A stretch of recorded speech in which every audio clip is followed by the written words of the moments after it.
So, good morning, students. In the previous class, I discussed about herpes zoster ophthalmicus and immune-mediated and non-immune-mediated, non-infective keratitis and keratopathies. In the keratopathies, it includes neurotropic and neuroparalytic. So, in this class, I will start with the topic called keratoconus. So, what is keratoconus? It is a progressive non-inflammatory bilateral disease of the cornea characterized by proximal stromal thinning that leads to corneal surface distortion. So basically, it is a ectatic disorder. Ectasia means it is a distension or dilatation of the tubular structure because of the paraxial thinning of the stroma. So this is the axial, that is central stroma, and paraxial comes here. So because of the thinning of the paraxial stroma, that leads to steepening of the cornea, and we will see the cone-shaped cornea. So as the name suggests, kerato means cornea and conus means cone shape. So basically the definition is it is a progressive, you have to remember it is a non-inflammatory condition and it's a bilateral condition characterized by distortion of the corneal surface by paraxial stromal thinning that leads to more steepening of the cornea and the cornea attains the cone shape. So this is the normal cornea, normal shape of the cornea. In case of keratoconus, you see a steepening of the cornea. So this is a real picture. So basically it is a progressive corneal steepening, most typically inferior to the center of the cornea with corneal thinning. This because of the distortion of the cornea that induces myopia and irregular astigmatism. So cornea is a main refractive surface. If there is any abnormality in the corneal surface, leads to refractive errors like myopia and astigmatism. So basically the keratoconus is associated with the irregular astigmatism and high myopia. So coming to epidemiology, prevalence is around 0.15% to 0.6%. It is equal in both the male and female. No sex discrimination, and age is usually present at the age of puberty and progresses until third and fourth decades. And basically, it is a bilateral and asymmetric condition. Coming to etiology, hereditary factors it is unpredictable, but in 6 to 8% of the cases, we can find a family history, and it may be associated with other ocular diseases like ventral keratoconjunctivitis, retinitis pigmentosa, and Leber congenital amaurosis. And it may associate with other systemic diseases like connective tissue disorders, mitral valve prolapse, atopic dermatitis, and Down syndrome. So main risk factors for keratoconus is in case of allergic history, that is atopic history, especially in ocular allergies, and usage of rigid contact lens, and due to continuous vigorous rubbing, it leads to progressive disease called keratoconus. So these are the risk factors of keratoconus. So what is the pathophysiology behind the keratoconus? It depends on the stage of the disease. So usually every layer of the cornea is involved. So what are the layers of the cornea? Epithelium, Bowman's membrane, stroma, Descemet's membrane, and endothelium. So it involves every layer of the cornea. It is characterized by thinning of the corneal stroma, paraxial thinning of the corneal stroma. And there we also see ruptures in the Bowman's layer. We see ruptures in the Bowman's layer. And we also see deposition of iron in the basal epithelial cells. Following the rupture of the Bowman's layer, we see deposition of iron in the basal epithelial cells that leads to formation of a ring called Fleischer's ring. So this is the Fleischer's ring. This arrow shows the Fleischer's ring because of the deposition of iron at the basal epithelial cells following the breakdown of Bowman's membrane. So we also see folds in the Descemet's membrane. That folds we call it as a Vogt-Stria. This is a slit lamp picture. In this picture, this is the Descemet's membrane. We see some folds in the Descemet's membrane that we call it as a Vogt-Stria. And we also see breaks in the Descemet's membrane. Because of the breaks in the Descemet's membrane, basically Descemet's membrane is nothing but the basement layer of the endothelium. So endothelium is important for normal hydration of the cornea. It prevents the hydration of the cornea. If there is any damage to the Descemet's membrane, that leads to a condition called acute hydrosis because of the invasion of fluid, that aqueous humor into the corneal layers. The cornea become hazy and it become edematous, that we call it as a acute hydrosis. This is a picture of acute hydrosis. The opacification of cornea is seen because of the imbibition of fluid into the corneal layers because of the damage or breakdown of the Descemet's membrane. So these are the different clinical features we see in keratoconus, Oak striae, Fleischer's ring, and acute hydrops. So coming to classification, it is based on the K reading. K reading is nothing but the keratometric reading. Keratometry is an instrument used to measure the curvature of the cornea. Because of the keratoconus, because of the steepening of the cornea, there is an increased curvature of the cornea. Based on the degree of curvature of the cornea, different grades are given. And if the keratometric reading, normal keratometric reading is less than 48, usually 44 to 46 diopters. If the keratometric reading is around 48, we call it as a mild keratoconus. If it is between 48 to 52 diopters, we call it as a moderate keratoconus. If it is greater than 52 diopters, we call it advanced keratoconus. If it is more than 60, we call it a severe keratoconus. And likewise, based on the shape of the cone, 3 types of cones are present. That is nipple cone, where the steepening of the corneal diameter is only 5 mm. If the diameter is greater than 5 mm, we call it as a oval cone. If the diameter is more than 6 mm, we call it as a globus cone. This is about severity of the curvature and the shape of the cone. So what are the symptoms we see in keratoconus? Because of the distortion of the corneal surface, we see, and because of the induced myopia and astigmatism, we see blurred vision, and we also see discomfort towards the bright light, that we call it as a photophobia. And we also see doubling of the image, multiple images are seen, that we call it as a monocular polopia, and colored halos. That is why we see colored, because of prismatic dispersion of the light, we see surrounding the bright light, we see colored, 7 colors are seen, that we call it as a colored halos.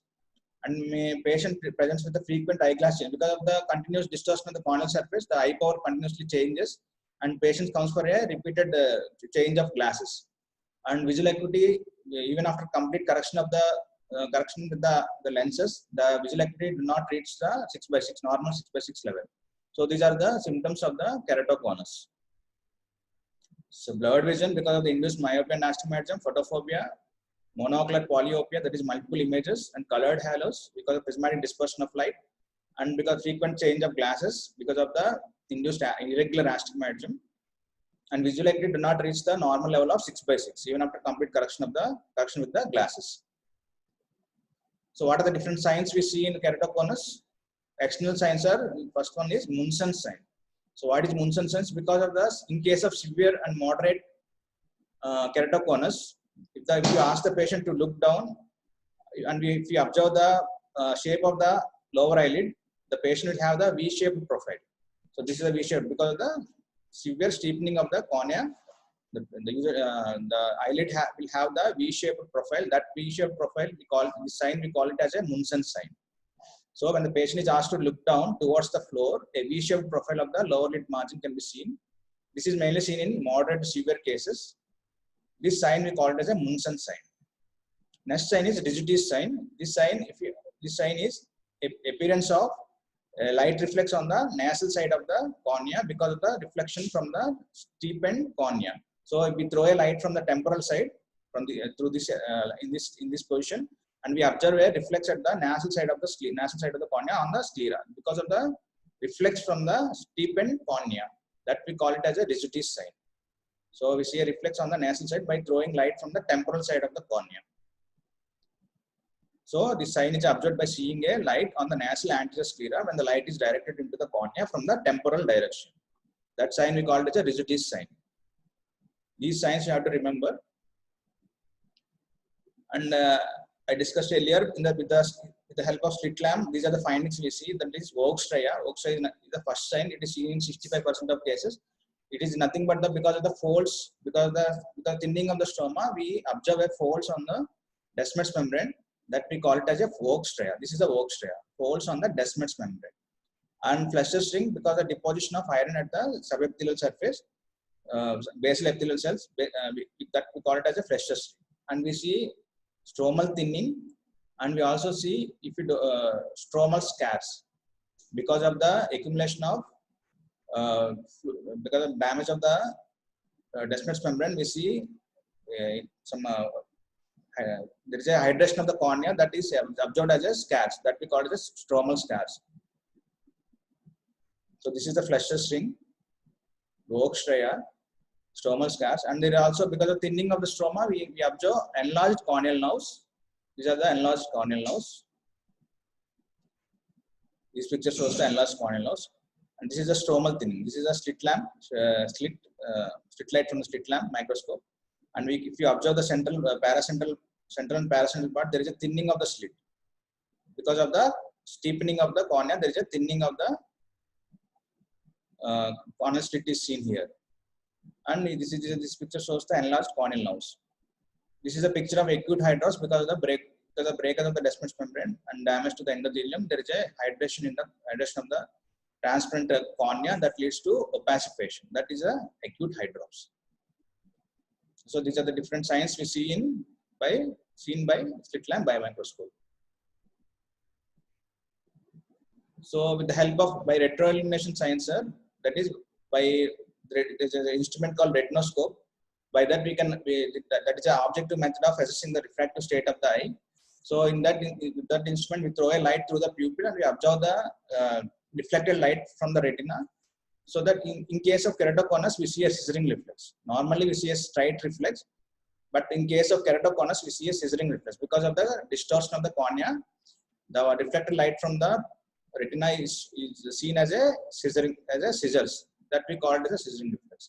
This is the sign we see with the help of retinoscope. But with the help of direct ophthalmoscope, there is other sign is seen, that is we call it as a oil droplet sign.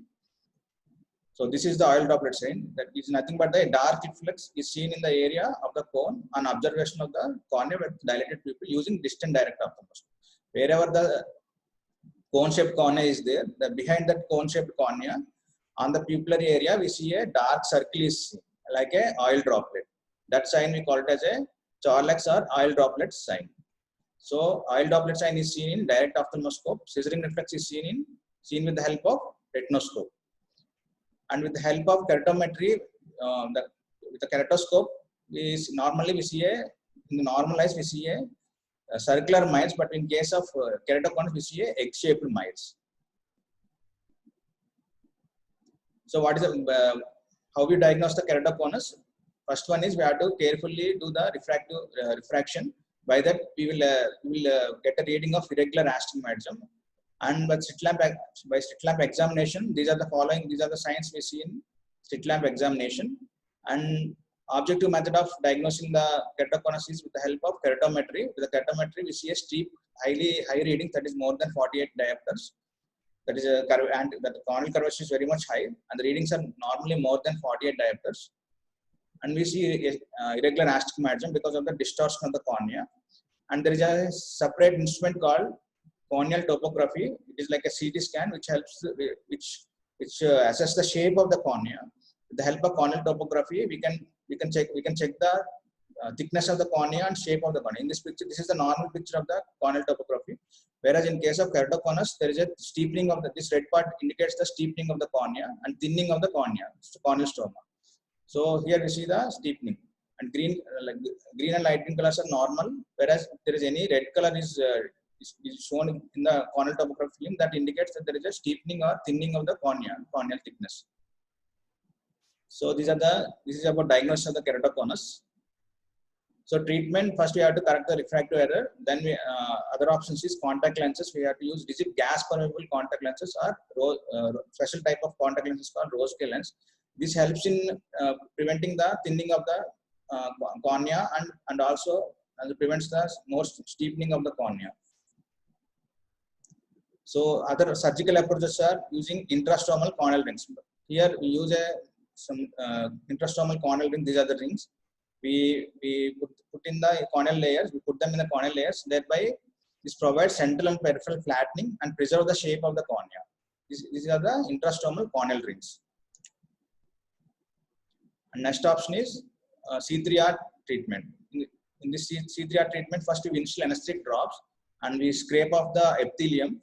After scraping off the epithelium, we instill 0.1% riboflavin drops every 3 minutes for 30 minutes, and we expose that cornea surface to the UVA radiation, which is a strength of 370 nanometers. And after by exposing that corneal surface to the UVA and riboflavin, there is an increased corneal collagen cross-linking. Thereby, there is an increase in the biomechanical stiffness, and thereby by this procedure, there is an increased stability of the cornea. thereby it helps in preventing the further steepening of the cornea. So basically in the C3R treatment, first we have to scrape off the epithelium, then we have to instill 0.1% riboflavin eye drops every 3 minutes for 30 minutes. After that, we have to expose that cornea to the UVA radiation. Then by exposing to UVA radiation, there is increased collagen cross-linking in the cornea. Thereby, there is increased biomechanical stiffness, and there is thereby increase in the stability of the cornea. So this is the procedure used to prevent the further steepening of the cornea in keratoconus patients. So in this picture, you can see after instilling riboflavin drops, the patient eye is exposed to the UVA light. So final approach is surgeries, that is keratoplasty.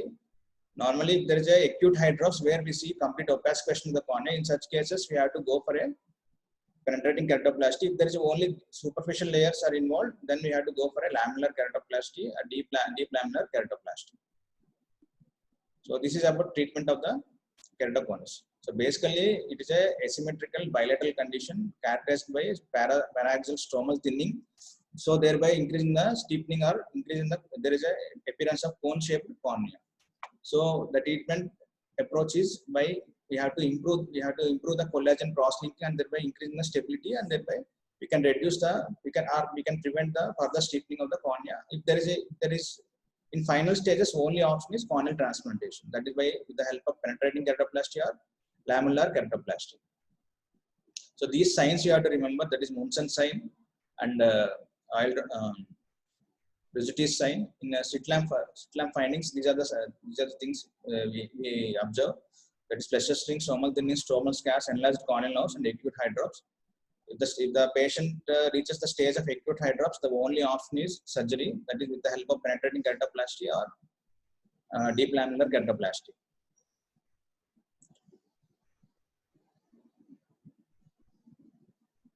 So there is another condition called keratoglobus. Here, kerato means cornea, globus means globe-shaped cornea. This is a congenital disorder. It's a bilateral congenital disorder characterized by thinning. There is a complete stromal thinning, and there is a hemispherical protrusion of the entire cornea. Whereas in case of keratoconus, we see paraxial thinning, and there is a steepening of the cornea at the central part. That is, a cone is seen only at the center. Whereas in case of keratoglobus, we see hemispherical thinning of the entire cornea is seen, and the cornea attains the shape of globe. That we call it as a keratoglobus. It is a non-progressive condition. It is inherited as an autosomal recessive trait. So this is the keratoglobus. You see the globe-shaped cornea. Basically, keratoconus or keratoglobus. These are the ectatic conditions of the cornea. Ectatic means, ectasia means there is a dilatation or distension of the tubular structures. There is other ectatic condition called pellucid marginal degeneration. It is also a bilateral condition, and there is a painless corneal thinning affecting only the inferior cornea. Whereas in case of keratoconus, we see paraxial thinning. Whereas in case of keratoglobus, we see hemispherical thinning of the entire cornea. But in case of pellucid marginal degeneration, we see thinning affecting the inferior cornea only. Usually involves 4 to 8 o'clock positions, and the cornea above the area of thinning becomes ectatic, and it induces myopia and astigmatism. That is against the rule of astigmatism, where the vertical meridian, horizontal meridian is more curved than the vertical meridian, and rarely it may associate with the acute hydrops like keratoconus. It may be occurs in conjunction with the keratoconus. These two conditions may associate with each other. So this is about pellucid marginal degeneration. Here in the corneal topography picture, we see more thinning at the inferior part of the cornea. That is at the 4 o'clock to 6 o'clock. This red color indicates the thinning of the cornea. Here in the slit lamp, in the slit also, we can see the thinning is mainly at the inferior part. So mainly at the 4 o'clock to 6 o'clock. This is about pellucid marginal degeneration. So these three conditions you have to remember: keratoconus, keratoglobus, and pellucid marginal degenerations. And next topic I'm going to take is vitamin A deficiency. So vitamin A is important for the normal functioning of the epithelial cells. If there is any deficiency of the vitamin A, that leads to keratinization of the cells. So all the ocular manifestations which occur because of the vitamin A deficiency is referred as xerophthalmia. So this is a common term used to denote the normal common ocular manifestations. So vitamin A deficiency affects all the structural change, affects all the structures like cornea, conjunctiva, and retina. It leads to structural changes, and this is more common in developing countries and poorly nourished children. So this is the WHO classification of xerophthalmia. In this, first one is XN. Here we see night blindness. Second one is X1A, that we see conjunctival xerosis. Xerosis is nothing but the drying of the conjunctiva, that because of the keratinization of the conjunctival epithelium, because of the deficiency of vitamin A, we see conjunctival xerosis, that is nothing but the conjunctival drying. Next one is Bitot spots. X1B denotes Bitot spots. The Bitot spots are nothing but these are the raised silvery white foamy triangular patch of keratinized epithelium situated on the bulbar conjunctiva in interpalpebral area. Usually they present in the both the eyes and usually present at the temporal side. Here we see a silvery white foamy triangular patch of keratinized epithelium situated on the bulbar conjunctiva. These are Bitot spots. These are seen in case of vitamin A deficiency, early stages of vitamin A deficiency. So initially the patient will have night blindness, then conjunctival xerosis and Bitot spots. If we don't treat the patient with vitamin A, then it leads to corneal dryness. That we call it as a corneal xerosis. It is denoted by X2. So if we don't treat the patient at this stage, that leads to corneal ulceration because of the continuous drying and desiccation of the cornea. That leads to ulceration of the cornea in the next stage. That is denoted by X3A. Here, the characteristic ulcer we see in vitamin A deficiency is, we call it as a keratomalacia. In this stage, it invades only less than 1/3 of the corneal surface. In the next stage, that we call it as a X3B, the corneal ulcer invades more than 1/3 of the corneal stroma. This is denoted by X3B. After ulceration, upon resolution of the corneal ulcer, that leads to scar formation, and we also see xerophthalmic fundus, that is denoted by XF. This is a classification of WHO classification of xerophthalmia. In final stage, that is in xerophthalmic fundus, this is characterized by typical seed-like raised whitish lesion scattered uniformly over the part of the fundus at the level of optic disc. Here we see typical seed-like raised whitish lesions on the retina. So this is about xerophthalmic fundus. So this is the classification. You have to remember this. Basically, we see night blindness. It is followed by conjunctival dryness, Bitot spots, and corneal dryness. Because of the continuous corneal dryness, that leads to ulceration. That ulcer, characteristic ulcer we see in vitamin A, we call it as a keratomalacia. Based on the grade, it is divided into X3A and X3B. In X3A, only less than 1/3 of the corneal stroma is involved. If it is more than 1/3 of the cornea is involved, that is denoted by X3B. And eventually after resolution of the corneal ulcer, it leads to corneal scar formation. And we also see the retina is also involved. That is appeared as a xerophthalmic fundus, where we see whitish raised lesions that is scattered over the part of the fundus near optic disc. This is the picture showing the xerophthalmic fundus. So keratomalacia. This is the picture showing the characteristic ulcer we see in vitamin A deficiency. So this vitamin A deficiency is precipitated by measles, pneumonia, and severe diarrhea. So it is an ocular emergency. The child should be hospitalized. And the treatment, what is the treatment we give here? If the patient age is more than 1 year, except in cases of women of reproductive age, the dosage is 2 lakh international units orally or 1 lakh international units intramuscularly. It is given immediately on diagnosis, and this dosage is repeated on the next day, and the dose is repeated on the 4th week. So if the patient is greater than 1 year, 2 lakh international units are orally or 1 lakh international units intramuscularly. Then it is followed by the next day and after 4 weeks. So if the children age is less than 1 year or the weight is less than 8 kgs, the half of the dose should be given. If the children is less than 1 year, we give 1 lakh international units orally or 50,000 international units intramuscularly. So children less than 1 year, half of the dose. If it is greater than 1 year, this is the dose. So women of reproductive age and women in the early stages, early stages of vitamin A deficiency, where only night blindness and conjunctival xerosis and Bitot spots are present. In such cases, we give 10,000 international units orally for 2 weeks. If the cornea is involved, then even in the women of reproductive age also, the same earlier dose, the patient who's give the dosage of 2 lakh international, that should be given to the reproductive age woman who is manifested with the corneal and retinal findings.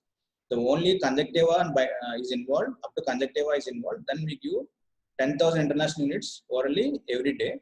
If the cornea is involved, then we have to give the doses same as like this category, that is 2 lakh international units orally and 1 lakh international units intramuscular. So this is about treatment of the vitamin A deficiency. So prophylaxis is also important. So prevention is better than treatment. So prophylaxis of the vitamin A deficiency, there are 3 approaches are there: short-term approach, medium-term approach, and long-term approach. In the short-term approach, if the infant age is less than 6 months, then we have to give 5,000 international units orally, and this is given before they attain the age of 6 months. So less than 6 months age groups, 50,000 international units. The infant is between 6 to 12 months, and less than 8 kgs, we give 1 lakh international units, and this is repeated every 3 to 6 months. And if the children is more than 1 year and under 6 years of age, we give 2 lakh international units, and this is repeated every 6 months. In case of lactating mother, we give 20,000 international units once at delivery or during the next 2 months. So this is a short-term approach. There is a revised schedule of vitamin A under the program named as Child Survival and Safe Motherhood. In that, the first 3 doses are given. The first dose of 1 lakh international units at 9th month, and second dose at 2 lakh international units at 18th month, and third dose 2 lakh international units at age of 2 years. So this is a revised schedule of vitamin A. In the medium term approach, what we do is we food fortification with the vitamin A. Whatever the food the child take, that is fortified with the vitamin A in the medium term approach. And in case of long term approach, there is includes that there is a promotion of adequate intake of vitamin A rich foods such as green leafy vegetables, papaya, and drumsticks. And we have to educate the patients. There's a nutritional health education should be included in the school going children. These are the long term approach of the vitamin A prophylaxis, deficiency prophylaxis. So this is about vitamin A deficiency. So characteristic. So ocular manifestations that occur because of the vitamin A, we call it as a xerophthalmia. WHO classified the xerophthalmia into these categories. Initially, the conjunctiva is involved, night blindness is present, later cornea is involved, and later in the later stages, even fundus retina is also involved. So prophylaxis is important. So this is about vitamin A deficiency. Coming to the keratoplasty. What is keratoplasty? Keratoplasty is a corneal transplantation procedure in which diseased host cornea is removed and replaced with the healthy donor cornea. So corneal, basically the corneal transplantation, where the diseased host cornea, diseased host corneal tissue is accessed and replaced with the healthy donor cornea. So what are the objectives of the keratoplasty? To establish, by doing this, we establish clear corneal visual axis so that we minimize the refractive error, and we provide tectonic support. That is, we provide structural integrity of the cornea, and we reduce the pain caused by the corneal ulcers, that we remove the pain, and we eliminate the infection. By removing the diseased host tissue, we eliminate the infection. So this is about keratoplasty. So what are the indications of corneal transplantation or keratoplasty? First one is optical indication. The optical indication is, the main aim of optical indication is to improve the vision of the patient.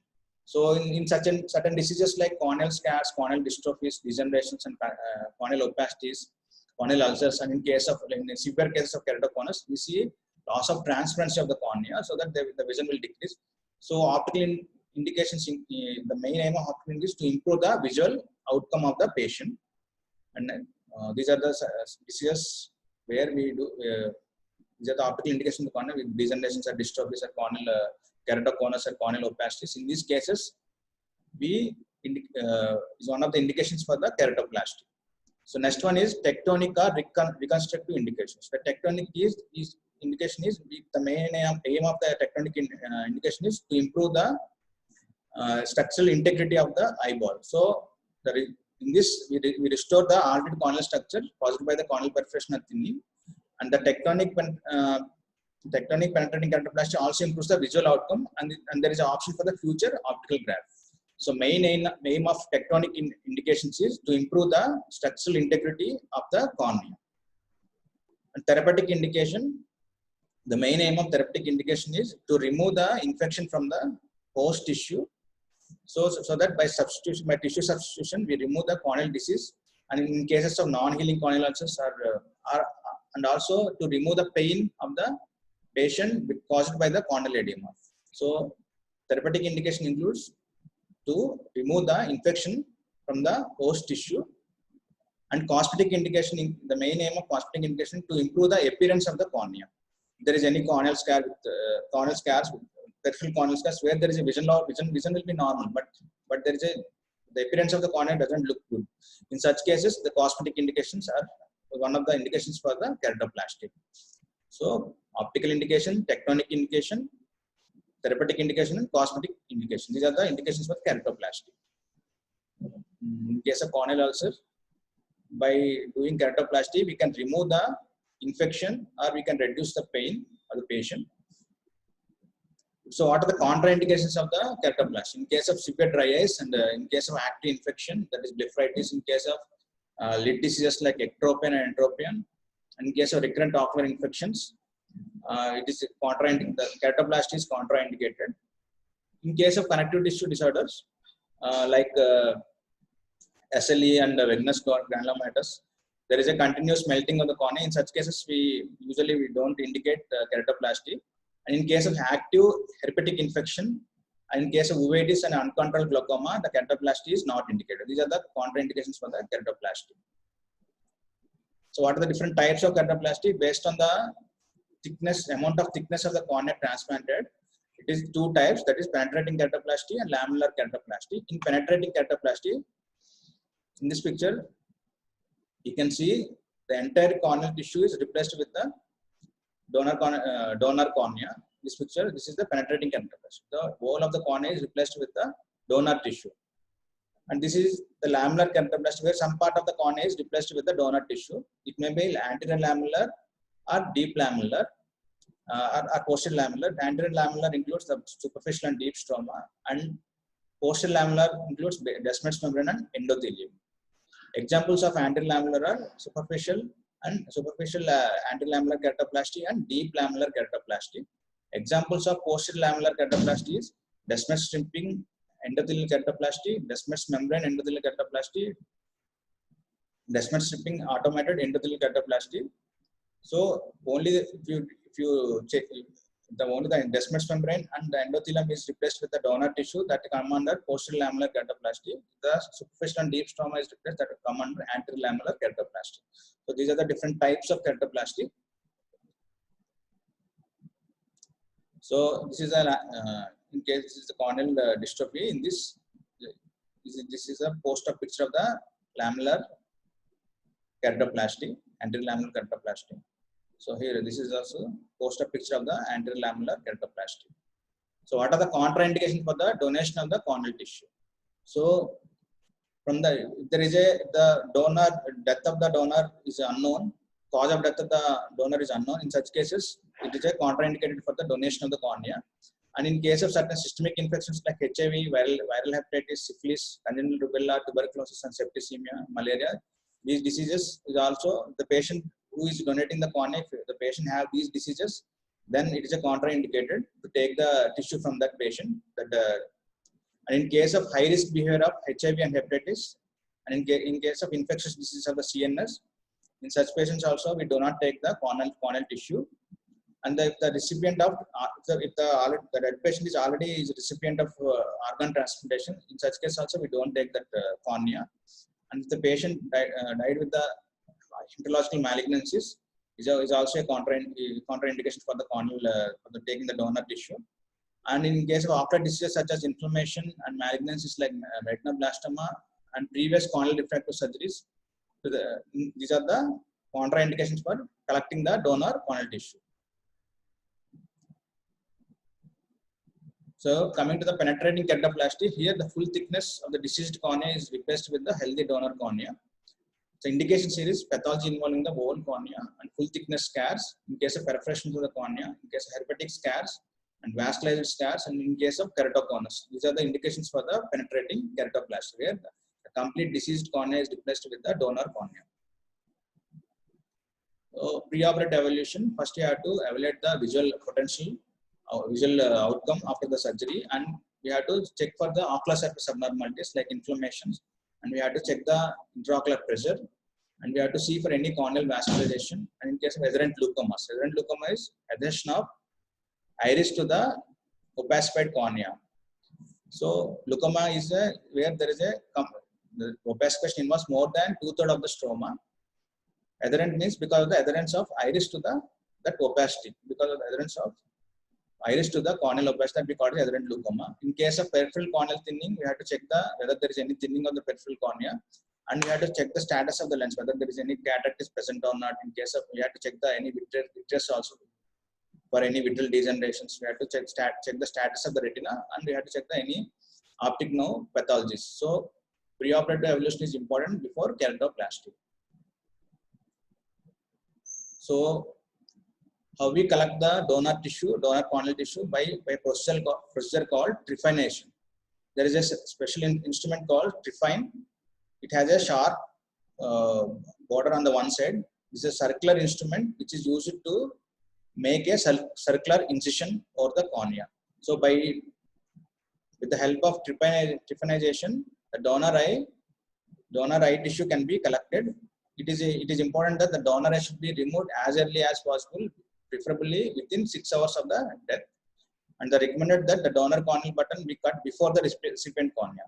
So the thing is, we have to cut both the deceased recipient cornea, that is deceased cornea, and we have to collect the healthy donor cornea from the dead patient. So first we have to collect the donor cornea from the dead patient, then after that we have to cut the recipient cornea. So but in the selection of the graft also depends on the planned diameter of the recipient. Normally 0.25 mm oversized donor graft is taken. So with the help of this instrument, by pressing this sharp instrument over the donor cornea, we take a graft which is 0.25 mm greater than the required recipient cornea, so that it helps in better suturing of the donor cornea. So this is a procedure. We put that instrument over the deceased, that is dead patient, and we rotate that instrument and we make a circular incision.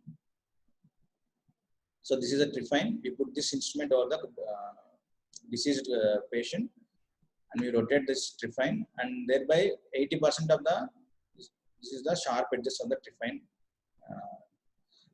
By rotating this, we make up to 80% of the circular incision in the cornea.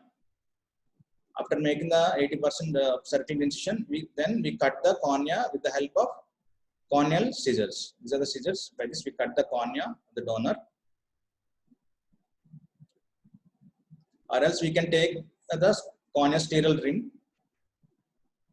This is the injured cornea, corneal, but again in the same way we remove the recipient cornea, and that deceased cornea is removed, and this is replaced with the donor cornea. So the donor cornea is placed on this is a Teflon block, and the button is cut with the help of trephine from the endothelial side. So before preparation for the preparation of the surgery, the anesthesia we give is local anesthesia. Normally we give local anesthesia, but in some certain patients like pediatric patients and uncooperative patients, and in case of mental impairment, we give general anesthesia.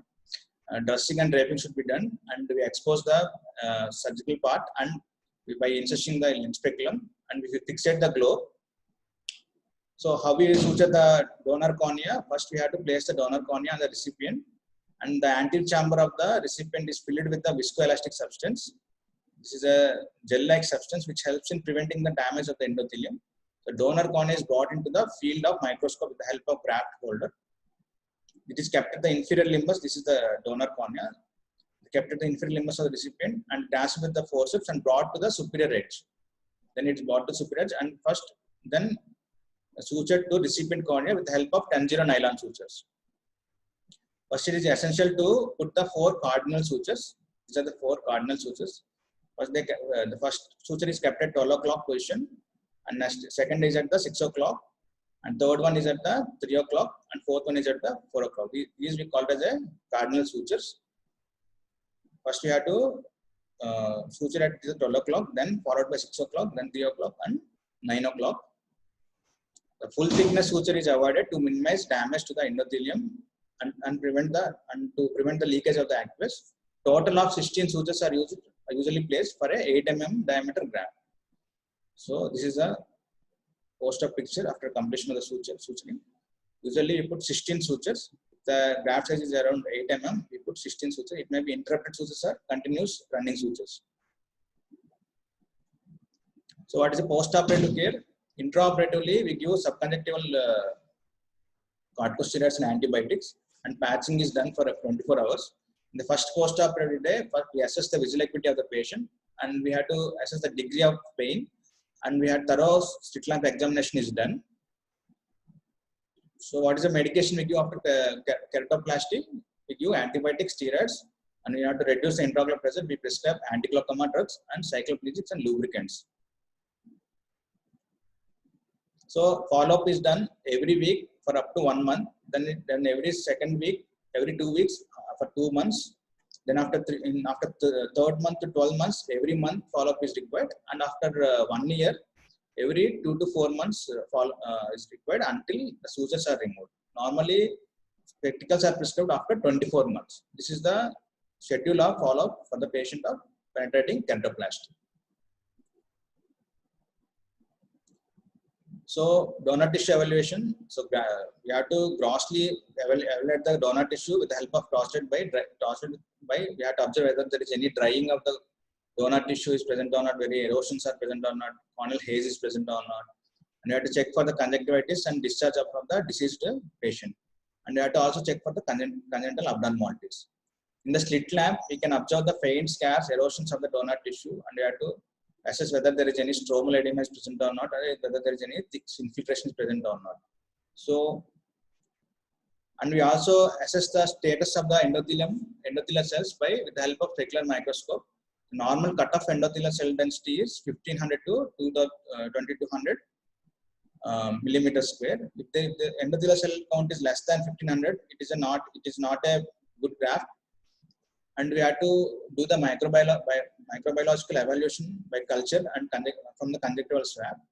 And serological screening for HIV, hepatitis B, hepatitis C, syphilis should be done from the blood collected from the deceased patient. So specular microscopy is used to assess the endothelial cell density, and microbiological and serological screening should be done for infectious diseases. So we consider we call it as excellent donor tissue if there is a crystal clear cornea with no epithelial defect, no striae, nothing but the folds, and there is no epithelial defect, we call it as excellent donor tissue. We call it as a very good donor tissue if there is a clear cornea with slight epithelial hairs or defect and few folds, and no gutted is nothing but the bulgings or the droplet like bulgings on the cornea. We call it as a good donor tissue if there is a light cloudiness, obvious epithelial defect, and numerous light folds and few gut data. We call it as a fair donor tissue. These are the grading of the donor tissue.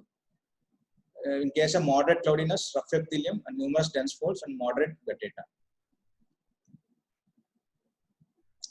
So this is the post-op picture of the optical penetrating keratoplasty. Here the indication is corneal dystrophy. So this is the post-op picture. Here these are the sutures, which are sutured with the help of 10-0 nylon.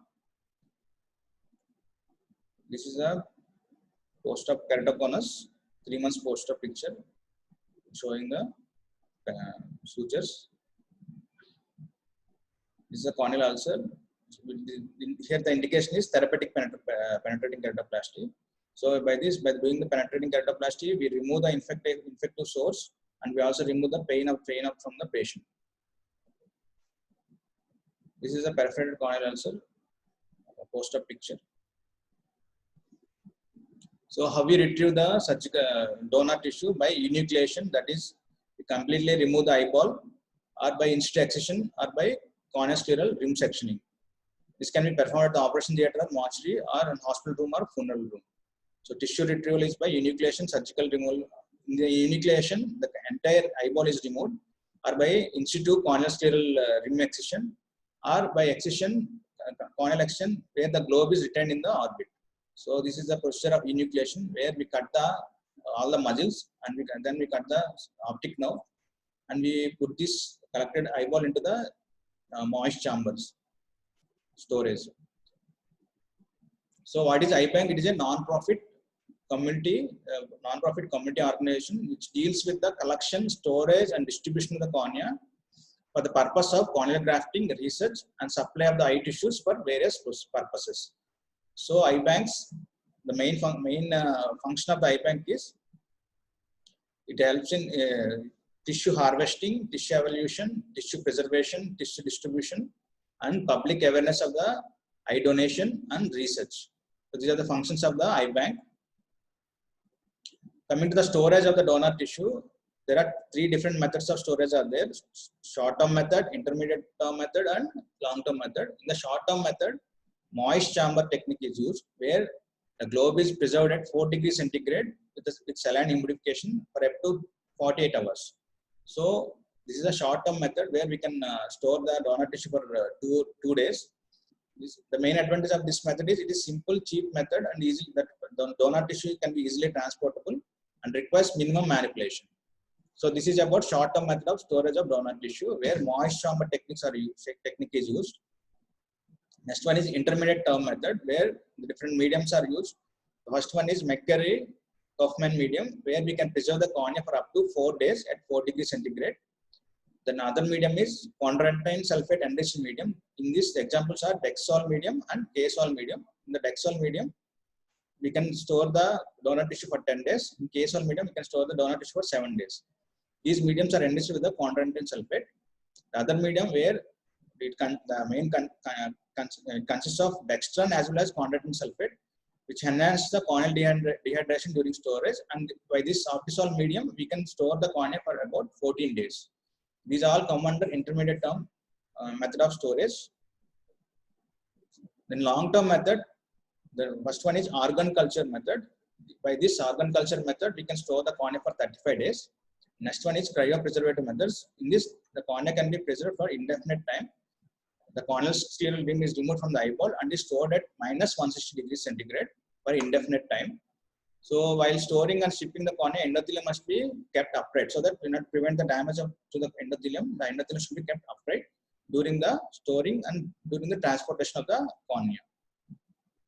This is about different storage methods of the cornea. So coming to the medical legal aspects of corneal donation.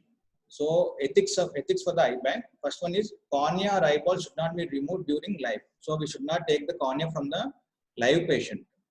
And the eye tissue should not be either bought or sold. So whatever the donor tissue cannot be sold. It can be through government only. We can donate the cornea, and it is cost free. That we should not bought or sell the corneal tissues. And next one is the identity of the recipient or donor should not be disclosed to each other.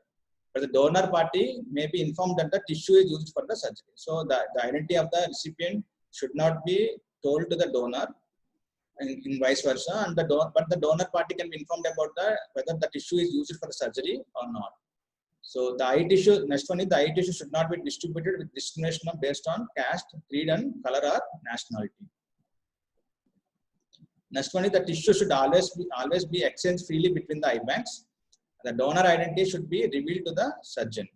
Should not be revealed to the surgeon. Even the surgeon also should not know the identity of the donor.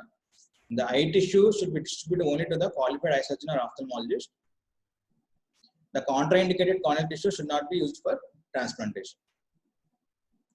So this is about medical legal aspects of the corneal tissue donation. Next one is last topic. It is corneal degenerations and dystrophies. This is not that much important for the undergraduate level. Briefly, I will discuss about that.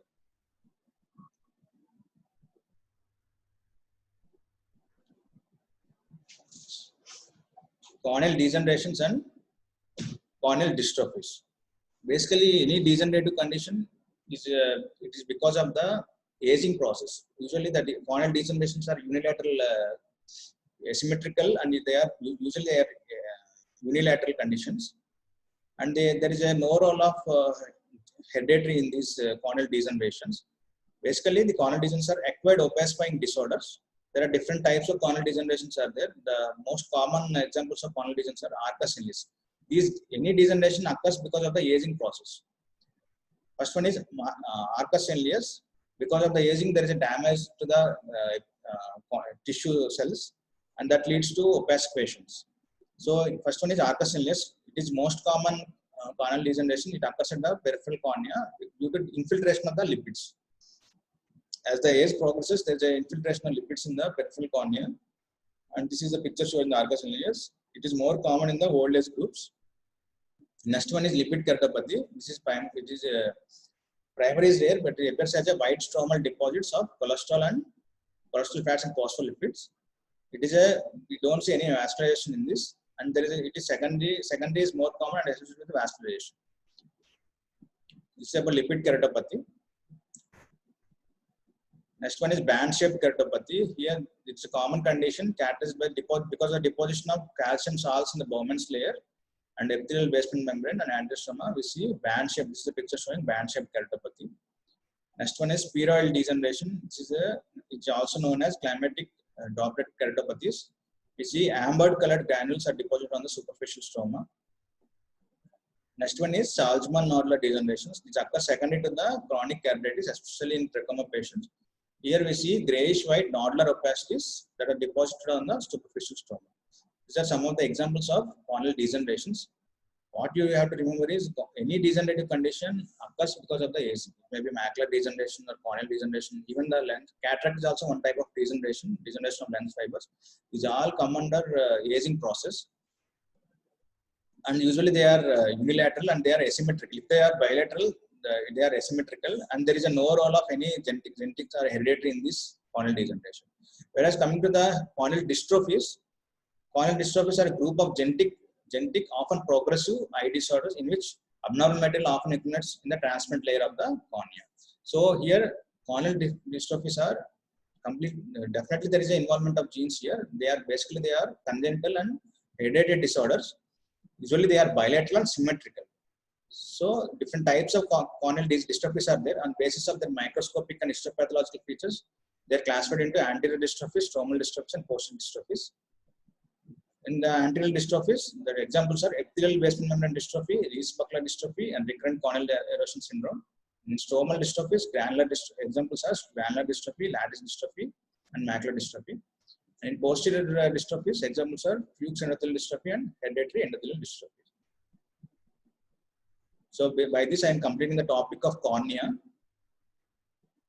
These degenerations and dystrophies usually we don't get any questions. These are the PG questions, and at the undergraduate level, we don't give any this type of questions. And by this, I am concluding the topic of cornea. So if you have any doubts, you can ask me. Chat box also.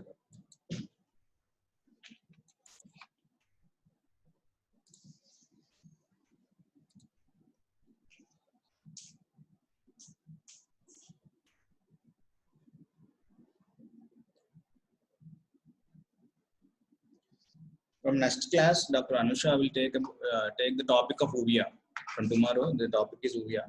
Dr. Anusha madam will take that class. If you have any doubts, you can ask.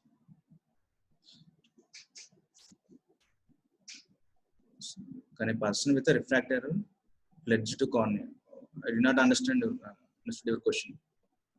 Person with refractive errors pledge to cornea. Ask clearly. I did not understood your question. A person with refractive error pledge to cornea. The person with refractive error can donate cornea, but if there is any degenerative conditions like dystrophy, or if there is any inflammation, in such cases it is a contraindicated. But with refractive error, patient can donate cornea, because whatever the cornea we donate to the patient, the recipient is having very much less vision. So even with the refractive error corneas also, after transplanting that cornea, there is a chance of improvement of the vision in the recipient cornea. So in such cases, we can donate the cornea of the patient from the refractive errors. So refractive error is not a contraindication for the donation of cornea. Only in cases of any inflammation, any peripheral corneal melting, in case of any degenerations, any dystrophies, they are relative contraindications for the corneal donations. But if the patient is having refractive errors like myopia, hypermetropia, astigmatism, those patients can donate cornea. That is not a contraindication.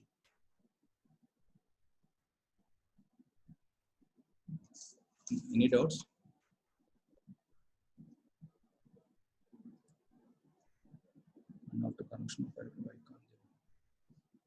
That's what I'm saying. They can donate the cornea. The patient who are having refractive errors can donate cornea. That is not a contraindication. Even with correction or without correction, they can donate cornea. Because whoever the patient getting that cornea will have very much less vision. That is, the patient will have only hand movements or only light perception. But by transplanting the cornea, at least the patient will get at least some vision. That is at least 1 meter or 2 meters or 3 meters. There is improvement of the vision in the host, in the recipient cornea. So that even patient who are having refractive error can donate cornea. It is not a contraindication. Any other doubts? Okay.